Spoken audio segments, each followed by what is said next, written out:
Hi friends అందరికీ మనం ఏదైనా ఫోటోని సినిమాటిక్ రేంజ్లో ఎడిట్ చేయాలంటే మనం థర్డ్ పార్టీ యాప్స్లో అయితే ఎడిట్ చేస్తాం. సో అలా కాకుండా మన ఫోన్లోనే ఉన్న యాప్తో మనం అయితే సినిమాటిక్ ఫోటోని వీడియోలాగా ఎడిట్ చేయొచ్చు. అది ఎలానో చెప్తా. మీరు ఫస్ట్ మన ఛానల్ సబ్స్క్రైబ్ చేయండి. సబ్స్క్రైబ్ చేస్తారు నాకు తెలుసు. అలానే వీడియోకి లైక్ చేయండి. మీ ఫోన్లో ఉన్న ఫొటోస్ యాప్ని ఓపెన్ చేయండి. ఓపెన్ చేసిన తర్వాత మీకు కావాల్సిన ఫోటోని సెలెక్ట్ చేసుకొని ఇక్కడ పైన కనిపిస్తున్న 3 డాట్స్ని క్లిక్ చేయండి. క్లిక్ చేసిన తర్వాత ఇక్కడ క్రియేట్ ఆప్షన్ అయితే కనిపిస్తుంది మనకి రోలో. ఆ క్రియేట్ ఆప్షన్ క్లిక్ చేస్తే థర్డ్ వన్ సినిమాటిక్ ఫోటో అని ఉంటుంది. దాన్ని సెలెక్ట్ చేయండి. దాన్ని సెలెక్ట్ చేసిన తర్వాత 2-3 సెకండ్స్లో ఫోటో అయితే రెడీ అయిపోతుంది సినిమాటిక్గా.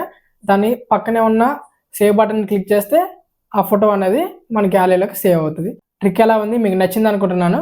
నచ్చితే ఖచ్చితంగా మన ఛానల్ సబ్స్క్రైబ్ చేయండి. సబ్స్క్రైబ్ చేసి వీడియోని లైక్ చేయండి. లైక్ చేసి మీ ఫ్రెండ్స్కి ఈ వీడియో ఖచ్చితంగా షేర్ చేయండి. Thanks for watching. బాయ్.